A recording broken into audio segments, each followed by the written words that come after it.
Baik, Assalamualaikum warahmatullahi wabarakatuh. Hari ini kami akan membentangkan tentang tugas yang dua, iaitu subjek kesusasteraan dan kebudayaan Melayu, kod khusus BMMD 1104. Tugas yang dua ini bertajuk Asas Kritikan Sastera. Baik, saya memperkenalkan diri dulu. Nama saya Muhammad Afiq Dawi Azmi.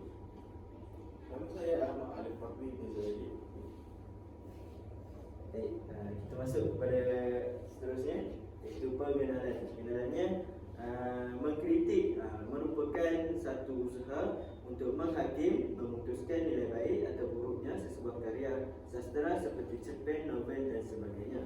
Kritikan sastera juga merupakan suatu usaha mempertimbangkan dan menilai karya sastera secara jujur dan sistematik.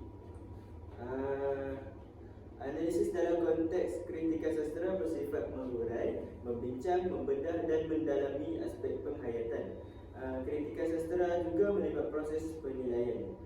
Terdapat 6 jenis kritikan dalam sastera, iaitu kritikan sanjungan, kritikan teguran, kritikan saranan, kritikan pendekatan dan kritikan penganalisisan. Baik, dalam tugasan ini kami akan mengkritik tentang sebuah cerpen yang bertajuk Cerpen Anak-anak Bergelimpangan.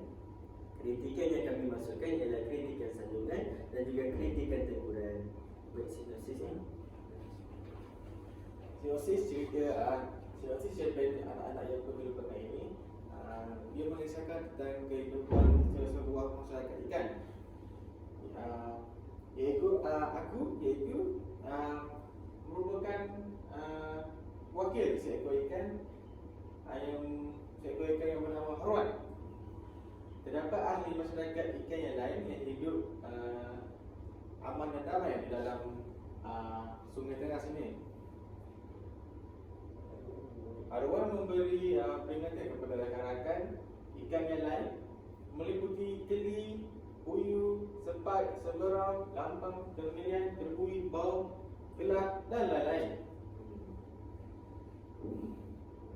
Dan aku ni dia memperingati kepada kawan-kawan yang lain untuk beringat, kerana beringat dengan sifat seseorang makhluk Allah ini, iaitu manusia yang melakukan keburukan dan telah mencemarkan sungai tengah sini.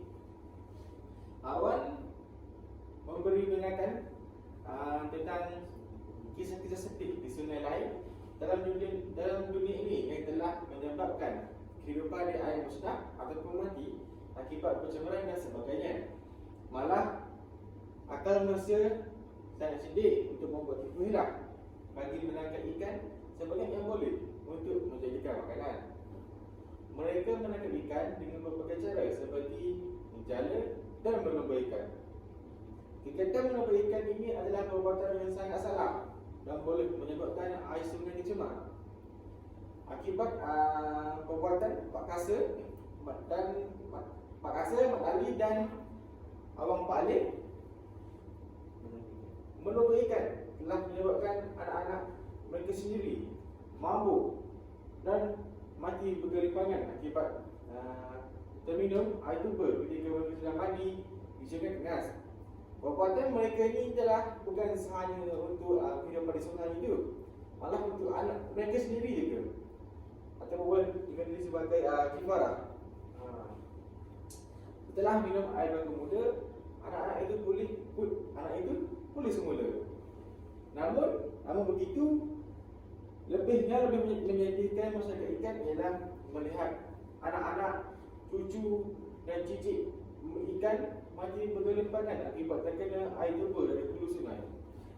Anak-anak mereka yang berlaku ini boleh pulih, tetapi masyarakat ikan ini tidak boleh dipulihkan dan mereka semuanya mati.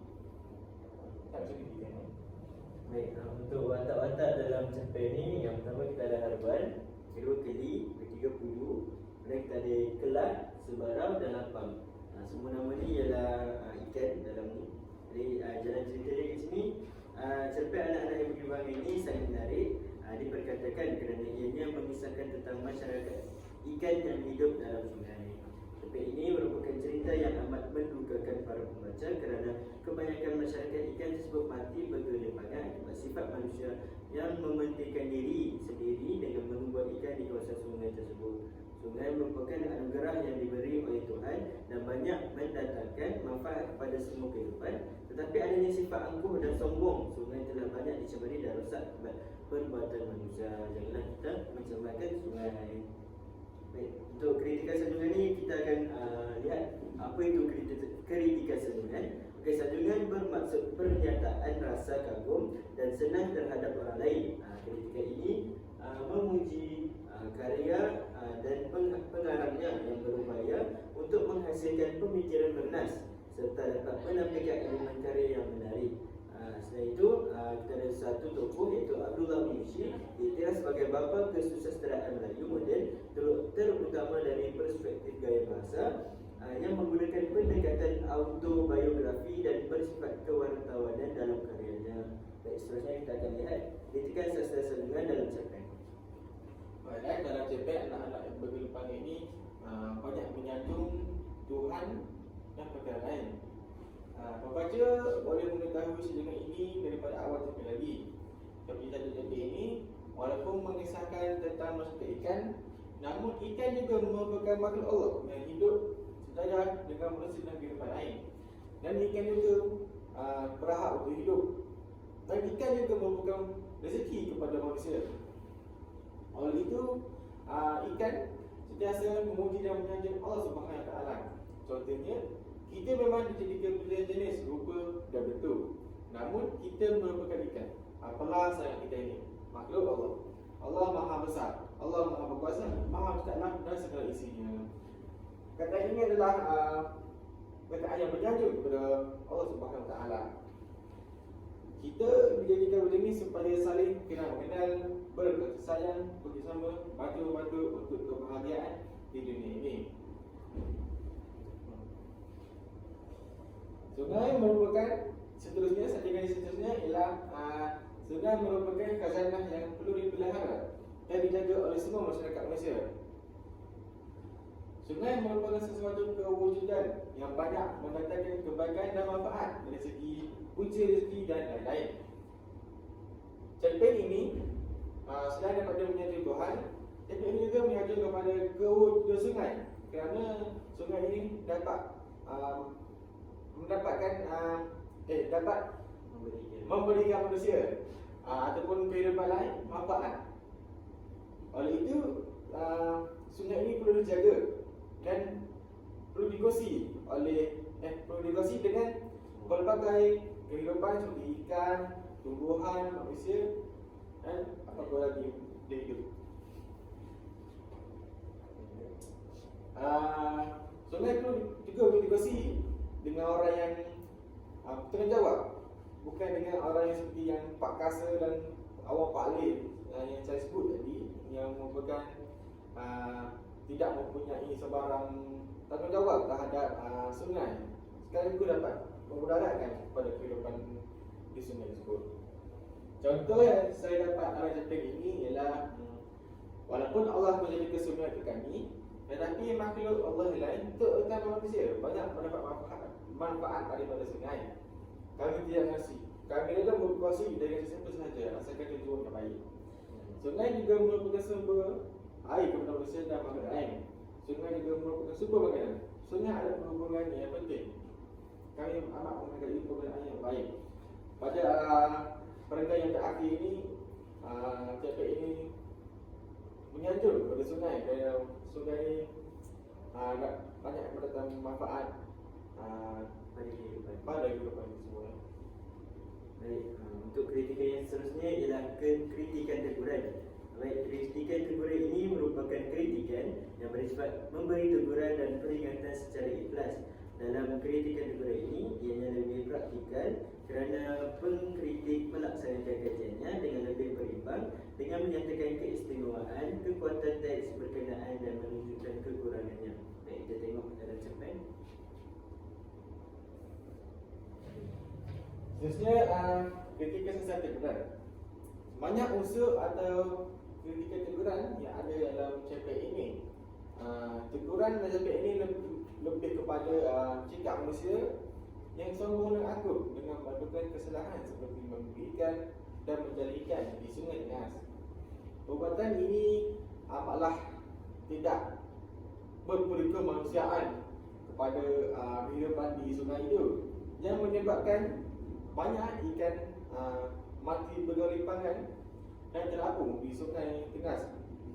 Apabila orang lain melihat sungai Tengas yang dipenuhi dengan ikan-ikan yang mati ini, maka sungai itu sudah pastilah mereka lihat sungai yang sangat kotor dan tidak boleh lagi untuk mencari rezeki oleh para nelayan ataupun para orang yang tidak mempunyai pekerjaan yang tetap.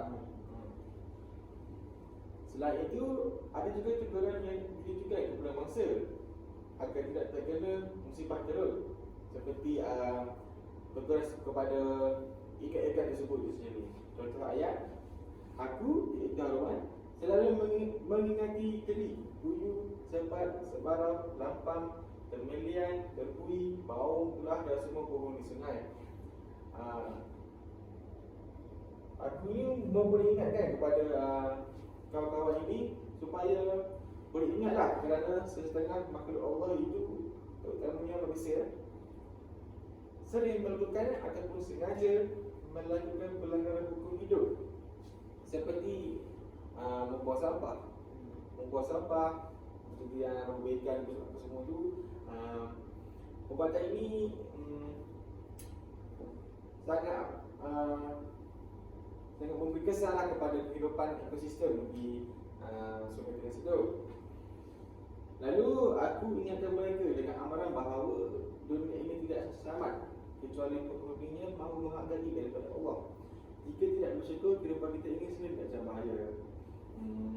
Oleh itu, semua manusia ataupun penghuni sungai ini perlulah menghargai rahmat ataupun pemberian Allah SWT dengan menjaga sungai ini agar terpelihara dan tidak tercemar, dan sekaligus dapat menghindarkan daripada sebarang penyakit, sebarang merosakkan punca rezeki para nelayan ataupun para miskin di Pos Senang. Baik, kita dah sampai ke kesimpulannya. Baik, kat sini kesimpulannya dalam cerpen kita boleh lihat pengarang banyak menggunakan aspek keagamaan. Contohnya kita dapat tadi kita lihat dari segi kritikan teguran sanjungan, cerpen ini banyak menyanjung Allah Subhanahu Wa Taala. Jadi selain itu, cerpen ini juga banyak memberikan teguran kepada kita. Jadi kita tengok dalam kritikan teguran tadi, karya pengarang banyak memberikan teguran kepada kita. Jadi fungsi kritikan sastra ini adalah untuk memperbaiki dan mempubliskan lagi karya tersebut. Jadi apa lagi fungsi yang ada dalam kritikan sastra?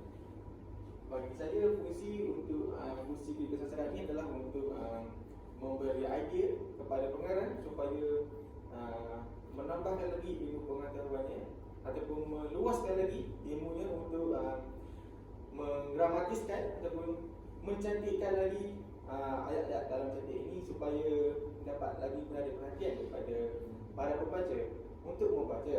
Kerana pada zaman sekarang ini banyak manusia tidak suka membaca cerpen, kerana cerpen ini bagi mereka sudah ketinggalan zaman. Sekarang mereka boleh jadi puisi tradisional, musik novel, drama, mereka sudah tidak melayani cerpen ini. Oleh itu, fungsi kritikan sastra juga